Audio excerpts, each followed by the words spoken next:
വേലായുധോ വിട്ടുപിടി. എന്താ രാജമ്മേ വേലായുധനൊരു ചുമ? കൊച്ചുവർക്കി മുതലാളിയുടെ ചോറ് എല്ലിന്റെ ഇടയിൽ കയറി തുടങ്ങിയിട്ടുണ്ടവന്. അത് എത്ര നാളത്തേക്കുണ്ടാവും? കൈതക്കാടൻ മാത്തും മുതലാളി അടയും ചക്കരയും അല്ലായിരുന്നോ? എന്നിട്ടിപ്പ എന്തായി? മാത്തു ചുണയുള്ളവനായിരുന്നു, ഇവൻ പേടിച്ചു തൂറി.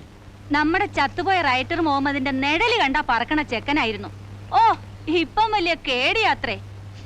പോലീസിന്റെ കുപ്പായം കണ്ട ഇപ്പോഴും അവ സ്ഥലം കാലിയാക്കും. വേടക്ക് നിനക്ക് ഇതുവരെ എഴുന്നേറ്റ് പോകാറായില്ലേ? നേരെ വെളുത്തപ്പ തുടങ്ങിയ ഇരിപ്പാ കീറിയിൽ നോക്കാൻ. പിന്നെ പുട്ടും കള്ളാരും കാണാത്തതല്ലേ, ഞാൻ ഈ പേപ്പർ നോക്കിയായിരുന്നു. നിനക്കിപ്പോ പണിയൊന്നും ഇല്ലേ പോയിന്നാ? നാളെ പോണം. 2 ദിവസമായിട്ട് ഒരു സുഖമില്ല, എന്താണാവോ?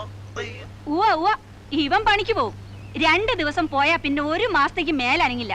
പിന്നെ ഈ കിറി നോട്ടോ തെണ്ടിത്തീറ്റയാ. ഓരോരോ ആമ്പിള്ളേര് വേലയെടുത്ത് അന്തസ്സായി ജീവിക്കണം. ഇവൻ ഈ കുശുമ്പും പൗശന്യം പറഞ്ഞ് കവല നിരങ്ങണതാ ഇഷ്ടം. ഈ രാജമ്മ ചേച്ചിയുടെ നാക്ക്. ഞാൻ മീൻ പിടിക്കാൻ പോവാ. എത്രയായി? 1.5.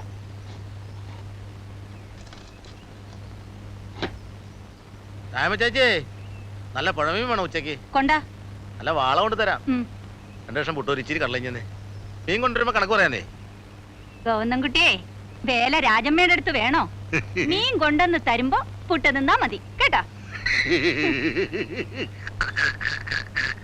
ചേച്ചി ഞാൻ പോവാ.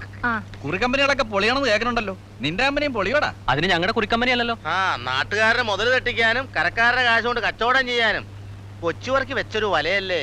അവന്റെ ഒട്ടുക്കൊത്തൊരു പലിശയാണ് കേട്ടോ. എങ്കിൽ പിന്നെ കടവും ചോദിച്ചു വരണ എന്തിനാ? വേറെ വഴി വേണ്ടേ? രമേശ, ടൗണിൽ പോണുണ്ടെങ്കി ഇത്തിരി വല്ലതും വാങ്ങിച്ചോണ്ട് വരണം കേട്ടോ. സൂക്ഷിച്ചോ, രാമൻകുട്ടി പോലീസ് പറഞ്ഞിട്ടുണ്ട്. ബ്രാൻഡ് കച്ചവടം. ഷാപ്പുകാരാണ്ട് ഉച്ചി കൊടുത്തതാ. അറിഞ്ഞ രാജമ്മേനെ നാട് കടത്തും. ഇടയ്ക്ക് വന്ന് അങ്ങേര് മോന്താറുണ്ട്. പേടിപ്പിക്കല്ലേ.